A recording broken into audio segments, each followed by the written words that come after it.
সুরেশ, আকাশের অবস্থা ভালো দেখি না রে।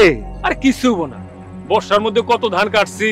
এপ্রিল, মে, জুন এই 3 মাস বজ্রপাত হয় বেশি বেশি।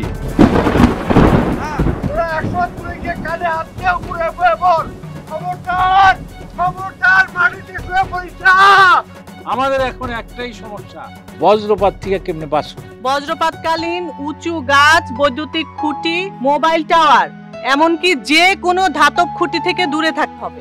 ছাউনি ছাড়া নৌকায় থাকলে বা মাছ ধরলে দ্রুত নিরাপদ স্থানে চলে যেতে হবে। গাড়িতে থাকলে গাড়িটি কোনো ছাউনির নিচে পার্ক করতে হবে। বজ্রপাতের সময় বাড়িতে থাকলে দরজা জানলা বন্ধ করে রাখতে হবে। বৈদ্যুতিক সংযোগ বিচ্ছিন্ন করতে হবে। প্রতিটি বাড়িতে বজ্র নিরোধক দণ্ড স্থাপন করুন। মতিন কাল দিনেশের জীবন বাঁচিয়েছে। মতিনের জন্য আমাদের পক্ষ থেকে এই পুরস্কার। বজ্রপাতে মৃত্যুর মিছিল সচেতনতায় করবে শিথিল।